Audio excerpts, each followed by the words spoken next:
This is In Character. I'm your host, Gerard Robinson, Vice President for Education at the Advanced Studies in Culture Foundation.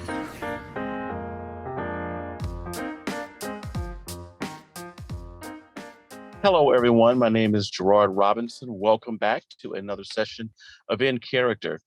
You're going to get two firsts for this In Character session. Number one, first time I'm actually not in my office or home doing this In Character video. I'm actually in a car. It is July 4th season, and we are getting ready to make some moves. And number two, I don't think you've ever seen facial hair, so you're getting 2 for 1 tonight. But I think we're having something special is because we have very special guests tonight who are going to talk to us about their experience, understanding the culture of teaching, but more importantly, what it's like to come or to have roots in a different place, to now be in the classroom or working in an education environment, and what that looks like for those of us who are on the outside. So with that, let me say hello to everyone who's on the call. Hello. All right, so let me go into the first question, and it's really an opportunity for all of us to get to know something about you. Just tell me your name, the school where you work or the organization where you work, and what's your personal journey into the profession of education. So since I'm looking at my screen, let's go first with Kimberly, because my wife is Kimberly, and that's always a good way to start.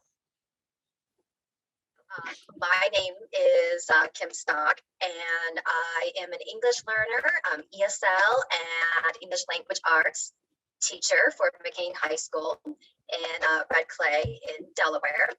I am also the 2021 Delaware Teacher of the Year. My journey and kind of how I got here is that I was born in South Korea, Daejeon. And then I was abandoned when I was probably about a year and a half old. I lived with a foster family in South Korea. And then I was adopted by a family in Nebraska. So I was actually raised in Nebraska. And my journey for how I became a teacher is that it was actually my 11th grade English teacher who, she made a huge impact on me because it was difficult to grow up in Nebraska and to be one of the few Asians. And it was also, I faced a lot of discrimination and a lot of identity issues, if you will. And my 11th grade teacher had us read a book by a non-white author. That was Maya Angelou. And it made a huge impact on me, to be honest, to know that another voice was valid and that was okay. So when this English teacher told me that I should be an English teacher, after I did an activity in which I taught the class something, I didn't look back.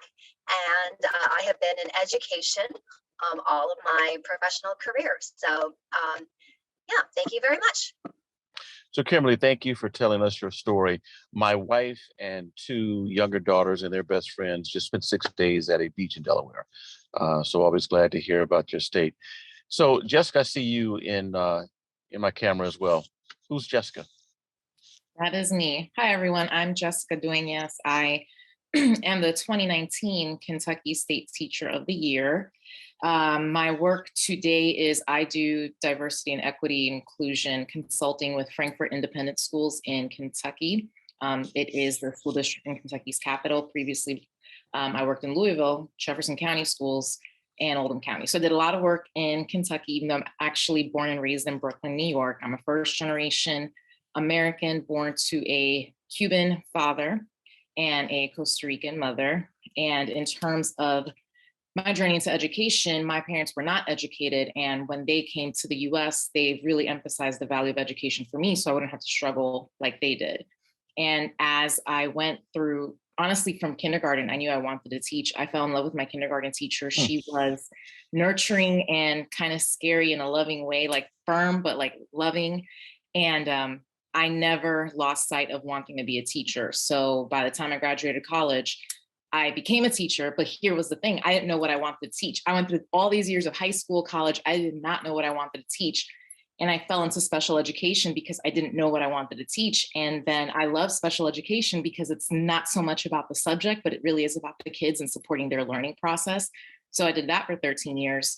I had to take a break for some self-care. I thought I was going to stay away from education to do all this self-care. And then all it took was like a few months for another superintendent to be like, hey, Jess, I know the classroom right now is a lot for you, but we would really love your input on our diversity in our district.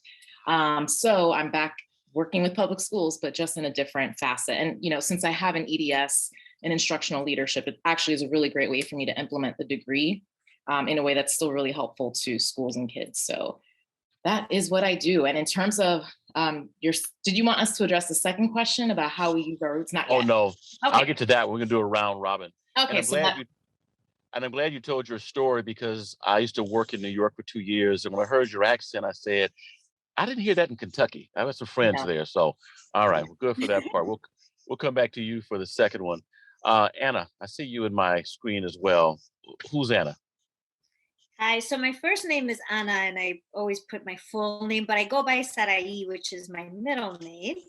Okay. So I was born in El Salvador, and my family and I immigrated to the United States, to Hempstead, New York, when I was 1 year old. So it was interesting because even though, you know, I immigrated at a young age of 1, I didn't learn English until I went to kindergarten. My first language is Spanish. That's what we spoke at home. And the cultural pieces were so important. In my journey to education, I kind of like Jess, ever since I was a little girl, I knew I wanted to be a teacher, because whenever we played school, that's what I wanted to do. I wanted to be that teacher. And education, like my dad was a teacher in El Salvador. My grandfather was a teacher in El Salvador. I have aunts and uncles who are teachers. So I think it's partly in my blood as well. But what really did it for me was when I was in high school, I often heard of the high dropout rates for Latino students. And so that's what motivated. And then as I reflected on my own educational journey and thought about the teachers, I really didn't have a lot of teachers of color in my K-12 education. And so to me, that was kind of like, okay, why not me, right? I could become a teacher and I can help motivate students and be a role model for them. And just with my background and knowing what my family had to go through with my parents learning English, and even myself learning in English in school, I was really motivated and passionate about becoming an English language learner teacher. So I teach at a high school in Wisconsin, and I'm also the 2019 Wisconsin State Teacher of the Year. So my district is about 20 minutes west of Milwaukee. So that's where I am now, at Waukesha South High School, and I absolutely love working with English language learners. Thank you for joining us. In a previous life, I was a senior fellow at Marquette University. And so we had relationships with some educators in Waukesha. So good to hear that name mentioned on the call. Jessica, you're in my screen, so let's go to you. Hi, everyone. My name is Jessica. I grew up in China. I received my bachelor's degree in arts in China. Then I came to the United States, majored in education, and became a teacher. I was hired in a parking lot by a random person. I didn't think it was real. He asked me, "Are you Chinese?" I said, "Yeah." And then he asked me again, "Do you have a teaching licensure?" I said, "Yes, I do." And then he asked me, "Would you be interested in teaching Chinese to American students in Vermont?" And I said, I don't know. I don't know. So I visited the school, liked it, and stayed there. And I will be finishing my 17th teaching at the end of this year, and then moving to a new school in Albany, New York, directing their international student program. For me, it's more of a realization that I can teach. I grew up in a family that my aunts and uncles are teachers, my cousins are teachers, my grandfather is a Chinese herbal doctor. So it's more of a realization. It's like what Anna just shared. When I was little, whenever we played school, and I was like, I'm the teacher. I'm it. And then I realized that this is my thing. I can teach. So this is my brief story. Thank you. We're going to come back to your story. I had a chance to travel with one of our college presidents to China, and it was amazing the recruiting process that takes there, as well as the U.S. and the other way around. So we'll come back to you, and thank you for sharing your story. Now, forgive me if I mispronounce your name. Is it Argine? Argine. Argine. Who is Argine? Yes, hi, I'm Argine Safari. I'm currently in New Jersey, and I was born in Armenia, in Yerevan, and got my first degree there as a music, as a performer, actually. And then I moved to Moscow, to Russia, to get my second degree in performing in musicology from Moscow Conservatory. That's where I met my husband, future husband, and actually had my baby when I was still in college, graduating, and had my recital played with my still being pregnant, and gave birth the next day after my final recital. But we moved to the United States when my daughter was 14 months old. And, I started working in different places, went to college, graduated with a business degree. In the meantime, I was working as a music director, teacher, musician, conducting some off-Broadway shows. And I fell in love with working with young people and directing shows. And that's where I knew that I really wanted to do teaching. But the turning point for me was actually when I was working as an accompanist at the Brooklyn Youth Chorus.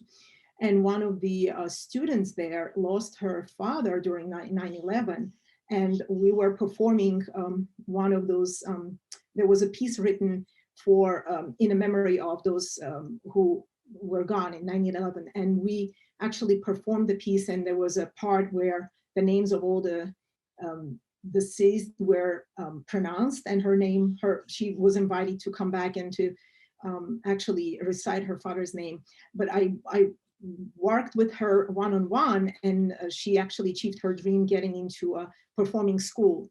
So that's where I decided to really dedicate myself to teaching, because it was just the most incredible feeling when she got full scholarship into this performing arts school in Manhattan. And I decided to just get my license and started to teach. And ever since then, I've been in the same high school and loved every minute of it, built a program there, but I guess later about that. Sure. I'm hearing a New York theme as well with you. So is there anyone else on the call right now who may not be on my screen? I want to make sure I get everyone. Okay. So Anna, let me go to you, because you talked about your experience. I grew up in Southern California, Los Angeles in particular. Most of the Hispanic students who I worked with were Mexican. I moved to Washington, D.C. to go to Howard University. A number of the Hispanics I meet are from El Salvador. Pretty large community there. Had a chance for 2 years to work with some young African Americans and El Salvadorian young men who were involved in the criminal justice system. And when we were working with them, the one thing they said we wish we would have done differently was taken advantage of education or had a better education. You've already started off with your story. How has your family story, your personal story, particularly coming from a long line of teachers, how does it influence your work today? And what about your culture and ethnicity and who you are that comes out in teaching, and why does it make a difference? Yes, that's a great question. I think especially working with English learners and having my personal experience of learning a second language and having relatives who had to learn a second language, it makes a big difference to know what it's like.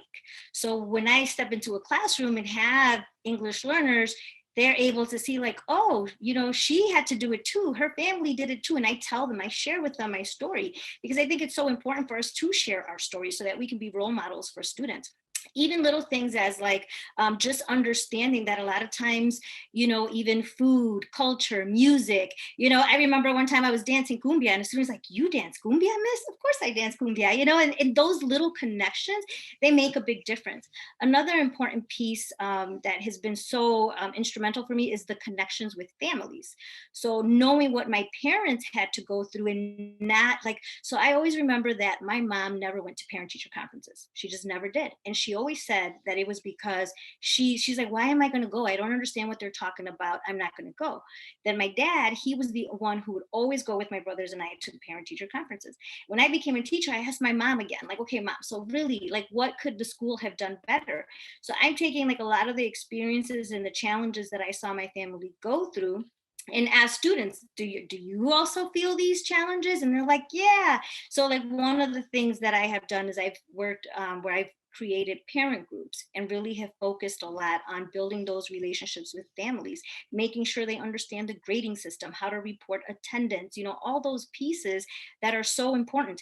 And what has been really neat about that is that students know, right, that I focus a lot on building those relationships with their families. And so it raises the level of accountability because they're like, oh, Miss Monterrey, she's going to call home. She's going to tell my mom if I'm doing this or that, and they know like, no, we have high expectations for you. And with your families, we're going to work as a team to make sure that you're taking advantage of your education, that you're really working towards your highest potential so that you can reach all your goals. And we can continue on working together to encourage you. So that's how it really has played a role. And so glad that you mentioned the family component. In the program that I worked in, we would have a ceremony every summer to thank the guys for going through the program with us. And it was back dad, Salvadorian dad, who walked up and said, I want to thank you for working with my son. I said, no, I'm just glad to be helped. We would, no. I want to thank you for working with my son because whatever you're doing when he comes home, it changes the atmosphere of how we talk as a family. And so family is really, really important. Jessica, let me kick the question over to you. So you're in Kentucky, a state with, if their diversity is primarily Black and white, there are not a number of Spanish or non-English speaking families there. I've got friends who are at Kentucky State, I have friends who work in Louisville. When you show up to talk about, first of all, you're a diversity teacher, but when you're in the classroom, how did you bring yourself, your history, your culture to the classroom, to the curriculum? And now that you're doing diversity, how's that working out for you and working out for them? Yeah, great question. Yeah, I mean, so for me, I think Kentucky was as much as a cultural shock for me as I was to them, because, when we get into like Midwestern Southern states, there's a certain perception of what Latino is, and I don't look like it because I'm Afro-Latino. And so when I got there, people assumed that I was Black, as in Black American, or like mixed, something like that. And I'm like, yes, I have African ancestry. Yes, I'm Black, but not African American. I was like, my father was a Black Cuban.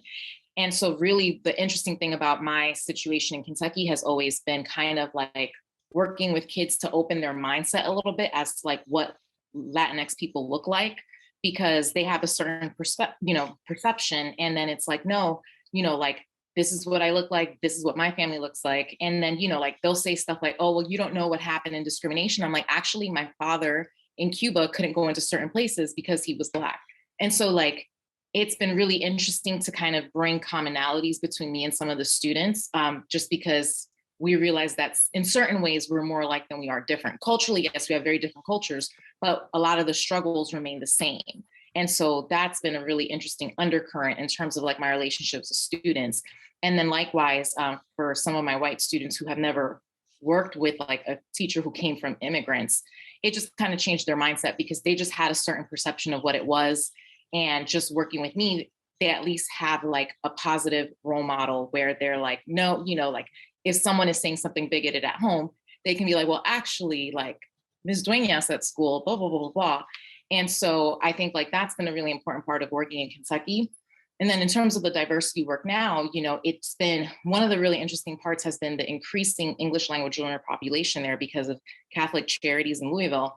A significant amount of refugees have arrived to Louisville in that area, whether it's been from Cuba, parts of Africa and such. And so the conversations about supporting students who are English language learners, that has been an increasingly popular conversation in terms of like the diversity work that I do, because there's more and more kids every day whose families don't speak English, and it's not as easy as putting into Google Translate, you know, when Spanish is more common, but there's other languages too. So that's just been a really powerful part of that. Like my experience with my parents struggling, kind of like Sarahi was saying, you know, bringing that awareness to the forefront. You bring up a really interesting point about culture, because we often think, particularly when we think of Black culture, we think of skin color. When in fact you're saying I may have the skin color of someone who is African American.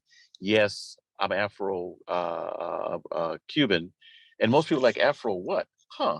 Not realize there's a whole set of people who we call Black, who are from Cuba, who are also from the islands, who are from South America, who have a very, very long history and very, very unique aspects of what it means to be Black in America. Roughly 10% of the Black people we have in the United States, in fact, are immigrants. And that's an aspect of the story that we miss. When you talked about being mixed, there, maybe even here, mixed would be Black or white. And so mixed, but yes, not in the way that we think. So thank you for bringing up that aspect of it as well. And in fact, if you were in Louisiana, someone would say, oh, she's Creole. Yep, on that part.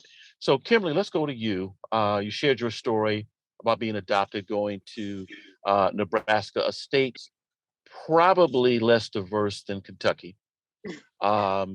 Just take that on a wild guess. Having spent some time there, you bring in also a unique perspective, being from a country where many people have not even seen Asians.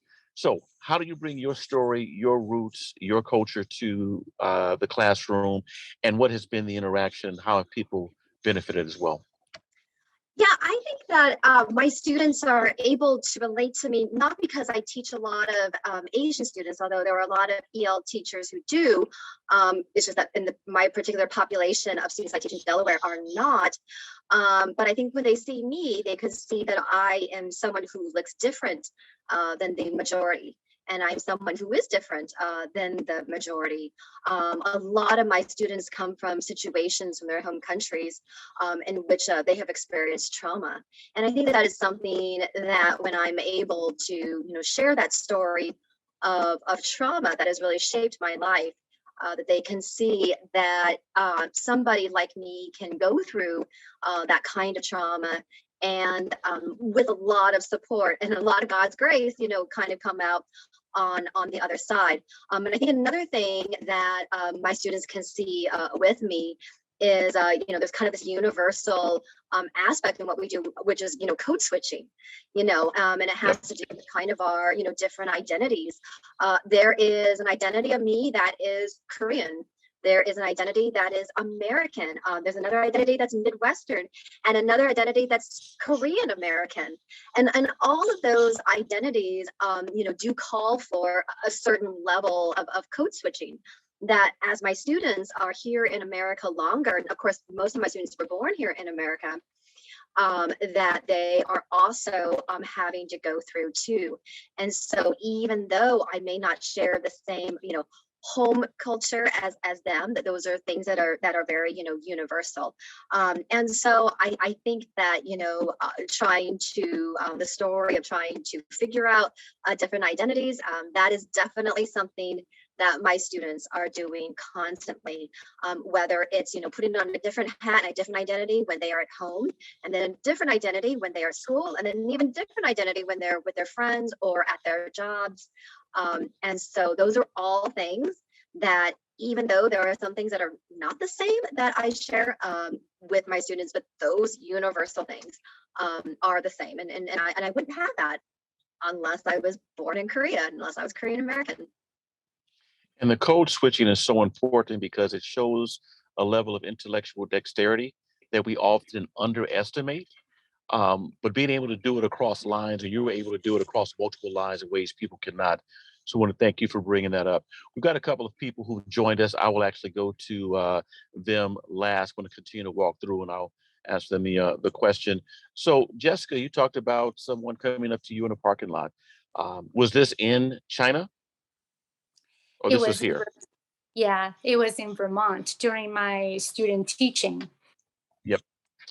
When we were in China, we went to, well, we were in Beijing, we're in Tianjin, we were in Shanghai. But when we were in Beijing, there was a really, really large conference of American schools, not only universities, but high schools, even middle schools, who were saying, listen, we would love to get our children over to American schools. And I had a chance to talk to them and the importance of that. You were here, you've come here, you've been a teacher. Talk to us about your experience in Vermont. Now, I think Vermont may be the whitest state in America. And so talk to us about your experience, what you bring in yourself, your story, your culture to the classroom, and what has been the back and forth. When I first arrived to the school, there's no Chinese program. So I built the program for the district. I taught K through 12. In the morning, I taught at the elementary schools, a couple of them. And then in the afternoon, I taught middle and high school. Okay. The very impression of Chinese people to the students at the school was the servers and individuals they've met at the Chinese restaurants. So when I appeared, it's new. It's a cultural shock for the students. I was the only Chinese person in town. I think I am still. It's a very small, quiet valley, and it's conservative in a lot of ways. So when I first arrived at the school, the shock was mutual for me and for the students. A lot of things I talked about, I started to share. Students were curious. They were surprised to learn about a lot of things I shared.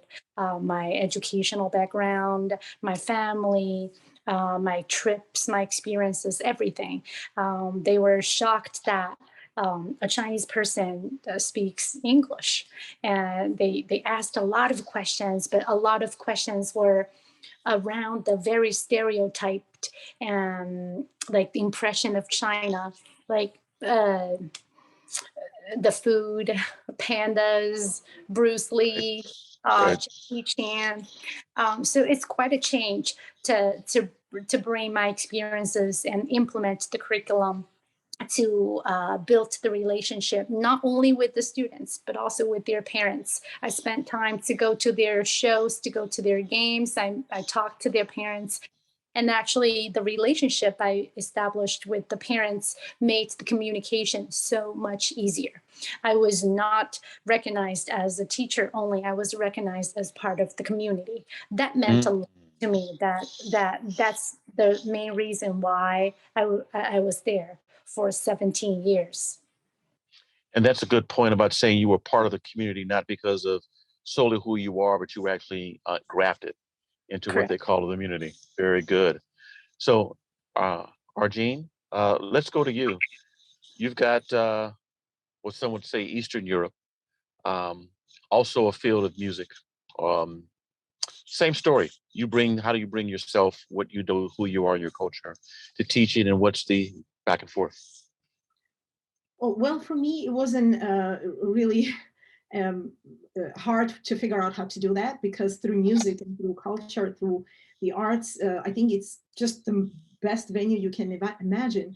So I found a way to get to my students, obviously through music, sharing the songs of different cultures. And I've established different types of programs and concerts that included songs from around the world. And what I did is I connected with my parents, like everybody here was mentioning. That's an important part of building the community. And I learned about different talents that the parents had, musical or not. And I brought them all into the big, talent shows or concerts. What it up is that really displayed the diversity in a school, which is very wide. And everybody realized that in a community that people think is very,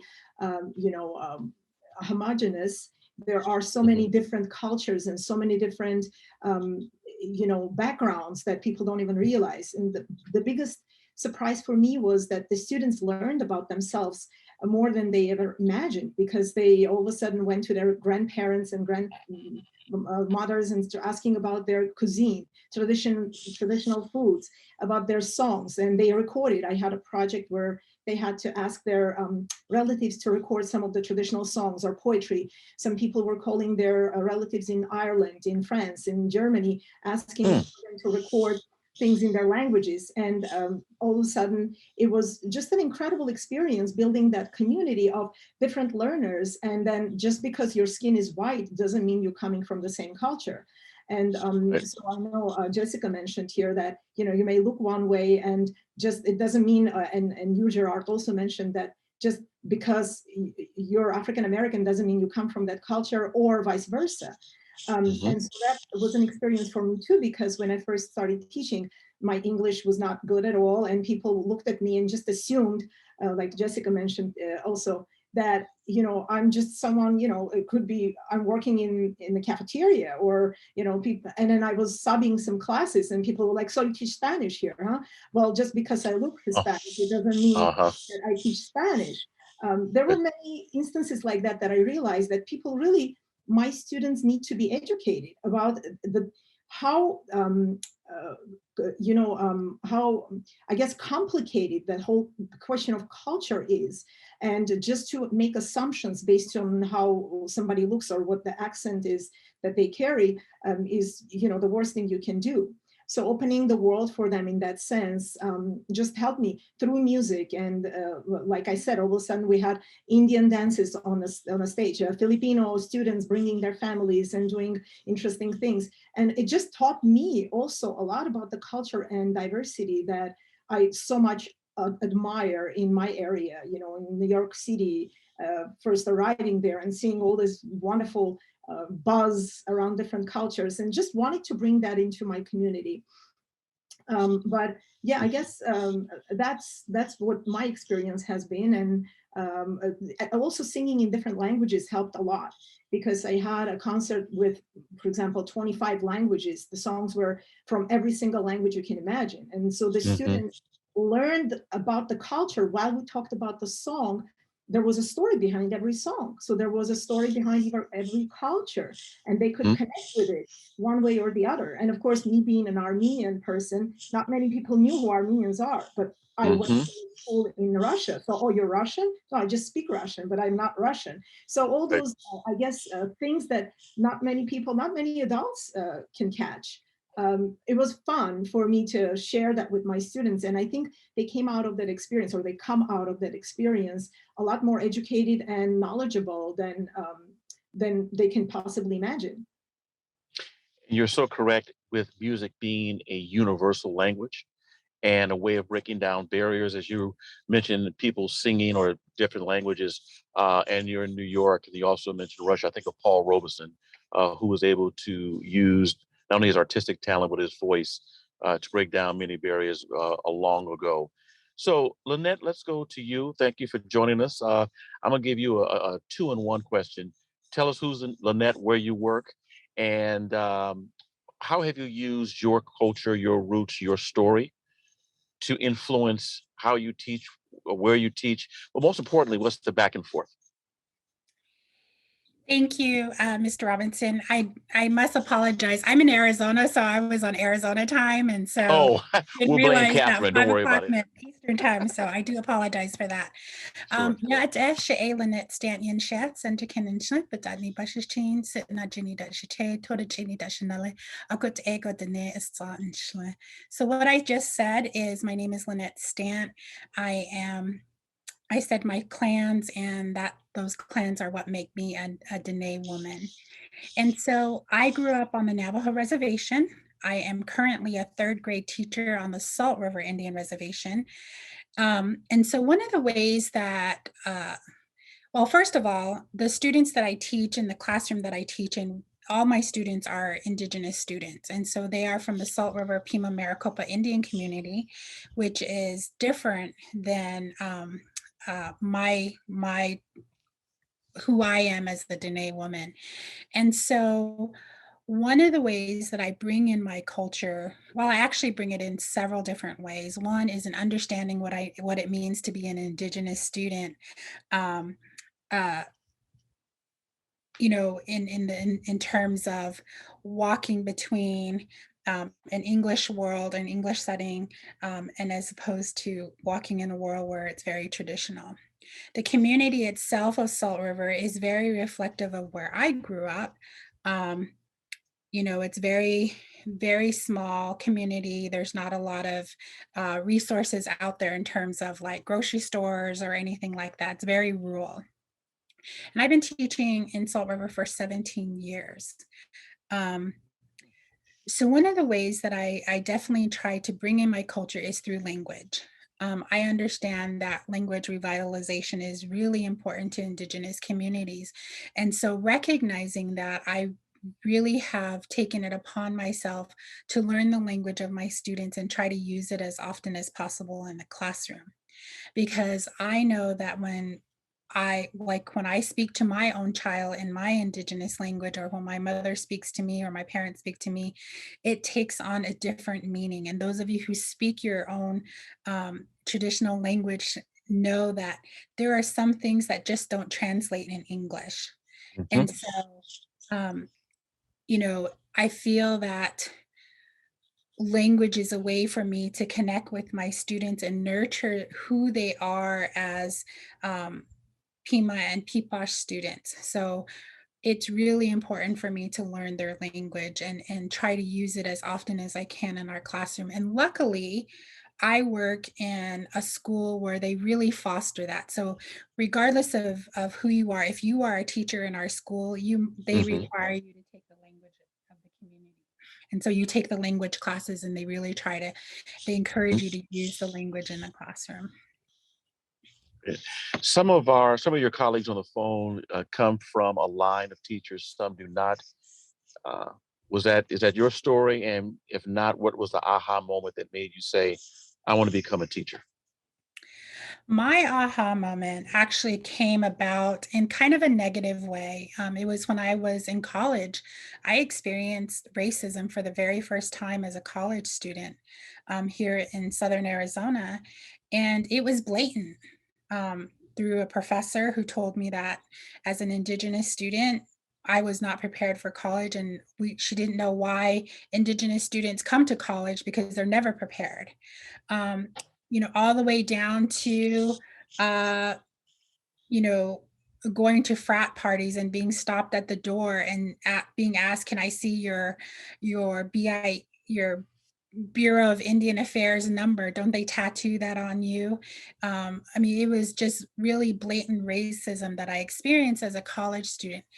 And it is because of those experiences that I said, you know what, I'm going to become a teacher, because I don't want my students to ever feel that they are less than, or that they can't compete in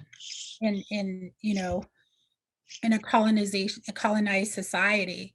And so when I graduated from college, I actively sought out a school in my area that taught only Indigenous students. Got it. Thank you for sharing your story. So, Manuel, let's go to you. First of all, I'll see you in a few weeks. That's number one. Number two, who is Manuel? Tell us your journey to education, where you work right now, and then I'll save a follow-up based upon the things you tell us. Sure. I apologize also as well for joining a little late. We'll always blame Catherine. People have to apologize, so don't worry. All right. So Manuel Zaldivar. I am from Connecticut. I originally from Honduras, Central America. I came to the United States when I was 18 with zero English on my pocket. I went through a program to learn English for about a year, and then I jumped into going into college because I really wanted to become a computer major person. And as I was going through this, of course, college, was one of those things that it's a little bit expensive. So I decided to join the AmeriCorps, and I was assigned to work in a kindergarten classroom with a teacher. And it was within that class where I met this little girl who was from Mexico. She was her English was her Spanish was actually very broken because she knew a dialect and she was struggling to learn math. And so the teacher I worked with assigned me to work with her and tutor her just on working on shapes. And we worked on them, we drew them, we did a bunch of different things. And I also worked the after school, which she attended. And after about 2 weeks, she walked into that room and she went straight into the bin where I had all the shapes, picked one up, and one after the other, she proceeded to tell me, all the attributes of all these shapes. And I was just amazed, and I was taken by this, rewarding feeling inside me. And on doing that, I was able to connect with her, and that's actually what pushed me to becoming a teacher. I wanted to be someone that was going to help and see kids, strive, and see kids become someone productive for our society, as I had also experienced some of those things. I didn't mention where I'm currently at. I actually worked at New Britain, the New Britain Public School System. I am the principal at Chamberlain Elementary School. It's a kindergarten through 5th grade school. And I have taught kindergarten, 1st grade through 4th grade. I've done instructional coaching. I was an assistant principal prior to becoming a principal. This is actually my first year as the principal of that school. I have done interventions, coordination, and many, many other things. I don't know if you want me to jump right into speaking about culture. So while I was teaching, one of the ways I always try to bring culture into my class was actually sharing my own story with my kids. I thought it was very important for them to know the struggles that we all go through and hearing their stories as well. So I try to incorporate a lot of this through storytelling during sharing time in the morning. I'm a elementary school teacher, and so we brought our own stories also through writing. And just to see them become more comfortable and feeling more safe to share what they, who they are in your classroom makes a big difference, because that actually promotes learning. And now that I became a principal, I am using that same approach with my staff, where I share with them my whole story. And I said, I'm going to bore you a little bit, but you need to know where I stand and where I come from, because our stories are very important to what we do. And then I said, and this is a journey I'm going to take you for a whole year, because you need to get to know yourself. You need to know who you are. You need to do some reflection in order for you to understand where our students come from. But before you can begin to make that, strong connection with our students, you really need to know who you are as a person to be able to take that step. That doesn't mean that you're not going to get to know your students. It just means that in order for it to be at a deeper level, you really need to make sure that you are fully aware of who you are, what your biases are, whether you are a non-racist or an anti-racist, whether you are going to have those courageous conversations and look at everything through the lens of being culturally relevant in your classroom.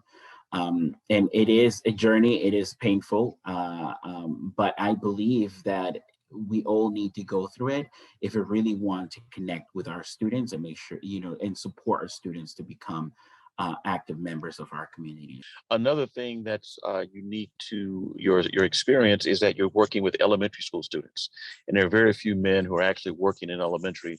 I was one of the few male teachers my 5th grade students had up to that point, so that's another part.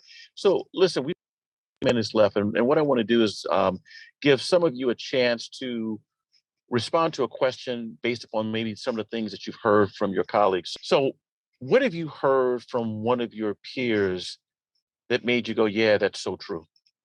I'm sure there's a lot. What's one that made you go, yeah, that's right? I mean, I feel like I found myself nodding quite a bit just from listening to everyone. I think there's a really fascinating commonality in terms of the storytelling piece. Like, I firmly believe that storytelling is probably one of the most powerful ways in which we build relationships. And I think that it's also a really powerful way to provide vulnerability or space for vulnerability in classrooms. And when so many of our students especially from diverse populations, have experienced so much trauma, when several of the educators mentioned that they have shared their trauma, I think that immediately lets kids buy in. And so it's comforting to know, like, I'm a big storyteller, and it's really great to hear that other excellent educators are storytellers too, because I really think that that brings us more together than it does break us apart. Got it. Jessica. Can you hear me? Oh, the other Jessica. Yeah. Okay. Oh, yeah. Thanks. I would second what Jessica just said. Absolutely, telling stories about yourself, being genuine. I've always recognized myself being different, and I'm okay with being different. I think I'm differently the same, and I want my students to understand the fact as well. We're in a world, and we see a lot of differences, and we should learn to be okay with what we do, but other people don't, and what we don't do, however other people do. And for my colleagues, they recognize this difference as well. Definitely telling stories, sharing personal experiences, and building relationships with students. Thank you. Sarahi. You know, when Lynette talked about the importance of language, that's something that really resonated with me, because I think one of the biggest tools for me has been the fact that I'm bilingual. And in my career, I would say like 95% of the students who I have worked with, their native Spanish or their native language is Spanish. And so being able to not only communicate with them in their native language, but also show them the importance of embracing their native language. I always tell them, your language is beautiful. The fact that you're bilingual is going to open up so many opportunities. And for students, I dated a guy in college who he was 5th generation Mexican American here in Wisconsin.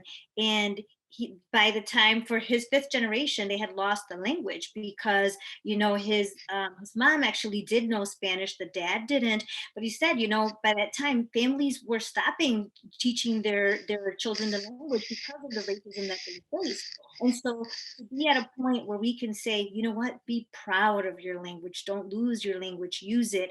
So bilingualism is something that really resonated with me, and that I know I have used with my students, with the families I work with, and it's extremely, and even my own children, you know, we have both of my daughters have a dual language program, and that's something that my husband and I talked about, that we want them to be bilingual and to really be able to embrace and see the beauty of being bilingual. Thank you. So Argine, Lynette, Manuel, and Kimberly, same question. You know, I so many things that my colleagues said today, I really resonate with. It's just been really amazing. Obviously, as an Asian woman, I really related to a lot of what Jessica said. Just, you know, oftentimes I am the first Asian Korean person that my students have met.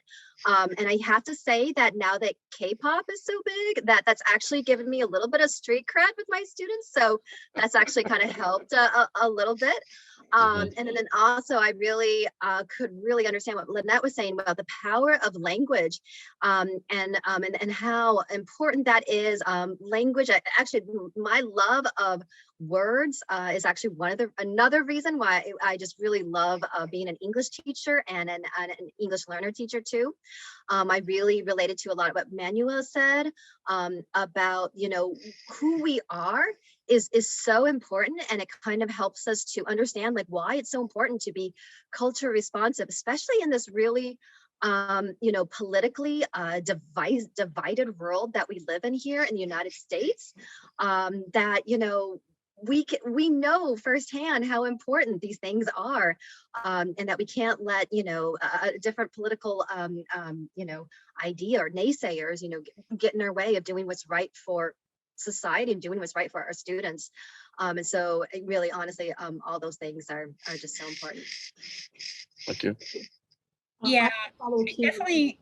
Oh, sorry. Oh, I'm sorry. I definitely connected with what Manuel said about identity, because that is something that I struggled with as a young child, and, you know, really want my students to see and embrace who they are and not let it be something that they see as a negative.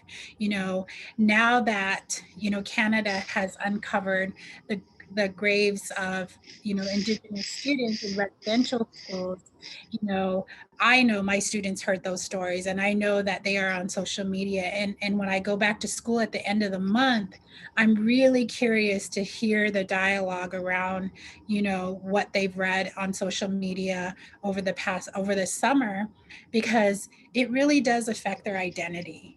And as an Indigenous woman, I feel that, especially living in Arizona, which is very conservative, it is, and I am Arizona's first Indigenous teacher of the year in 37-year history. And so, I go from being, swinging from being this person of, oh, wow, she's Native American, and oh, you speak so well, and oh, you have, a master's degree. I go from all of those situations, but what Manuel said about really embracing who you are is truly important to me and my students, because I really want them to see themselves not as a negative, but as something that is positive that they can bring to the table. I want to co-sign of what everyone has said, because I think that what all of you have brought to the table, I can connect with a lot. But I want to go back to something Lynette said in terms of, going to college and getting a degree.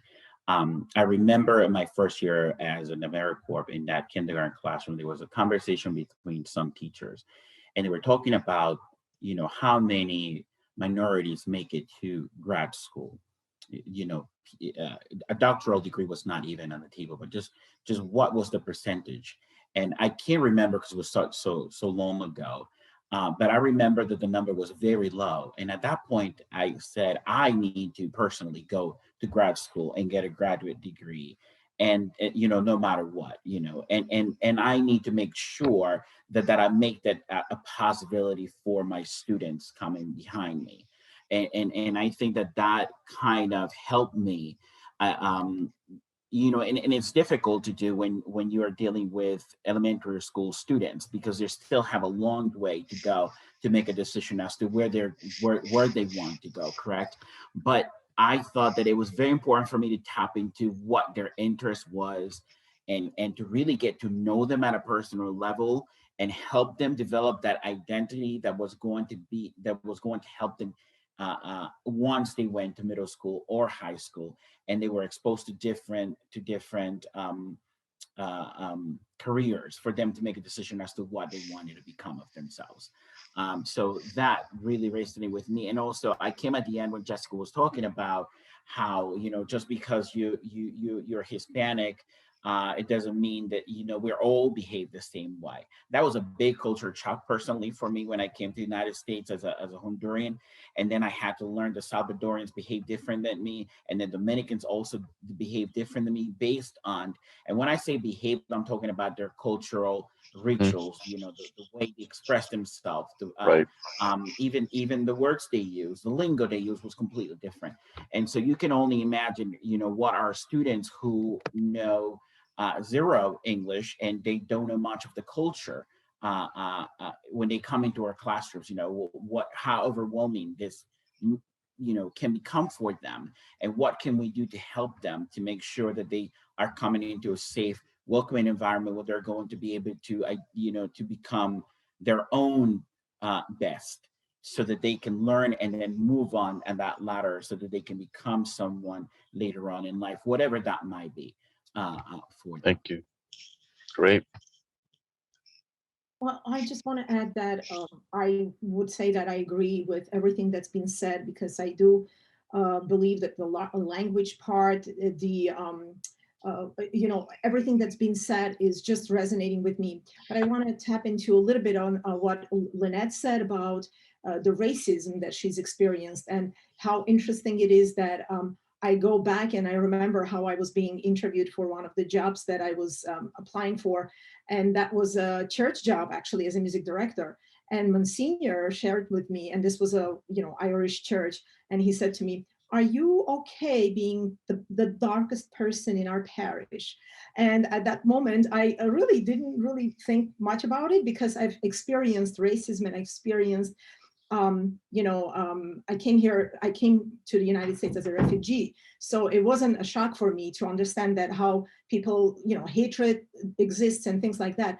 But so it was in a way, it was like, no, I said, I'm okay. I'm totally okay with that if everybody else is okay. But now looking back, and I'm thinking that shouldn't be happening. And I don't want my students to be living in a society where things like that are normal, or they would be experiencing. And so what Kim said about different identities is another thing that I really resonated, because again, I come from several different cultures, and I've worked and I studied and I graduated from different countries. And what I learned is that cultures are so different. And it was hard for me to understand, who am I really? Where do I fit? And how do I really fit in this whole place? So my first reaction when I was in the United States was just really to be a part of this culture, to become an American, and just, to do everything that I can to be American.